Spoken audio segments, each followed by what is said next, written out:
Dersimiz davamlaştırmaz hürmetlik vatandaş bugün islahı. 2022 yıl 5. ayının 6. günü. Ana şundaq nazarga Rossiya armiyasının Qural yaraq üstünlüğünü nazarga alğanda chet ellerde devlet müdafiə təhlilçiləri davamlıq algı ittirməkdə. Yani algı ittirib təhlil qılmaqdadır. Növbətdə uzun sozulğan maşinlar ətirdi Kiyev şəhərinin ətrafına toplandı.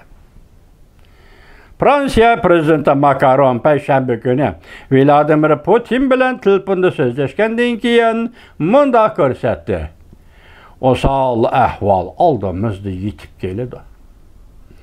Bir yardımcısı, Prezident Macron'un yardımcısı arqıdıllı muxbirlığı mundaq dedi. Prezident Vladimir Putin bütün Ukraynanı kontrol qılmaqçı bulub oturdu. Lekin Rossiya Ukraynanın hazırki prezident Zelenskiyni vəzifədən qaldırıb ətkəndimi? Hem de Ukraynanın başka taraflarda qarşılıq görsətküçilərini məğlub qılğandımı? Prezident Vladimir Putin yanıla 40 milyon nüfus ahalisi ega bu devlet Ukraynanın xərəslərə duç kelidir.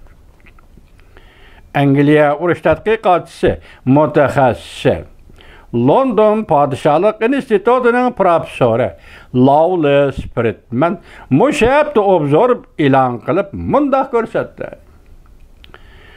Bir şəhərə hücum qılıb giriş və bu şəhərini davamlıq işğal qilish oxşaş olmaydı. İkisi işkinəsi. Dördüncü, toqunuş kəmiyib ketişi mümkün. Təhlilçilər mundaq görsətdi. Rossiya armiyası Moldaviya, Ukrayna bilan tutuşduğan bu dövlətə təcavüz qılıb kirişi mümkün.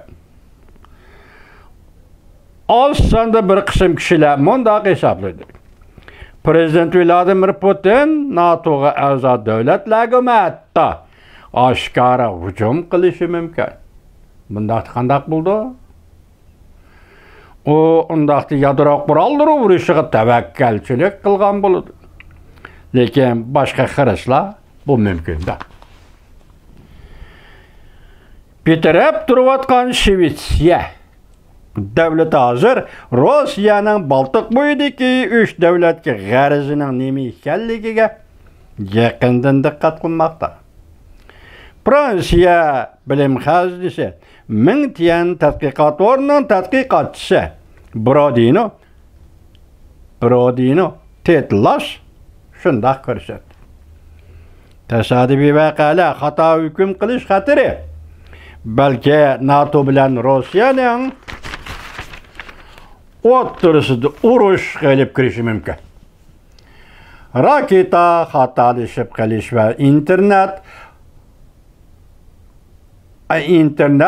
hücumu har qandaq bir ish urush o'ti paydo qilishi mümkün. 5. Yadro quralları urushi hamda 3. Dünya urushi qilib berishi mümkün. Yadro urushi bu bitchet qilish xarakterli urushdir. Hozircha bu urush yuz bermaydi deb qaralib keldi. Amerika Rossiya to'qinishini bekor qilish liniyasi ochdi.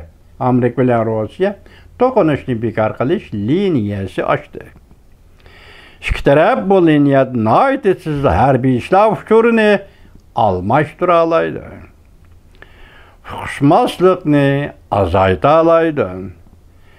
Suriye meselesi düşündaq sol qollanıldı. 2015 yıldan bir Amerika bilan Rossiya Suriye'de içki vuruşunun qarma-qarşı tərəfə turib geldi. Rossiya bilan Amerika Qo'shma Shtatlari Suriyada içki vuruşunun qarma-qarşı tərəfə turib geldi. Prezident Vladimir Putin Rossiya yadro hərbi təhdid gücünün yuqori hərbi holatda turishig'a buyruq tushirdi. Rossiya Tashqi ishlar ministri Sergey Lavrov ogohlantirib mundaq dedi. Üçüncü Dünya urushi bu faqat yadro urushidir. G'arbdagi tahlilchilar mundaq ko'rsatdi. Ogohlantirishni bir xil qiyofat deb qarash kerak. Yevropa va Amerika Qo'shma Shtatlarining Ukraina havo tabaligida uchishi cheklash rayoni ta'sis qilishni o'ylashayotganligini cheklash uchun shunday qiyofat, ya'ni yadro urushi qo'zg'ash qiyofatini ko'rsatganda. Rossiya Yevropa Diplomatik Munosabat Komiteti raketadan mudofaa kurashi mutaxassisi Gustav Greyer mundaq ko'rsatdi. Bu bayonotlar va ogohlantirishlarning hammasi fuqarolarga qaratilgan. Bizni qo'rqitmoqchi, jamiyatimizni sarosimaga solmoqchi. Ularning yadro qurollari ishlatamiz deb tahdid selishi bir xil uchur urush shaklida. Amaliy mazmuni yo'q shaklda.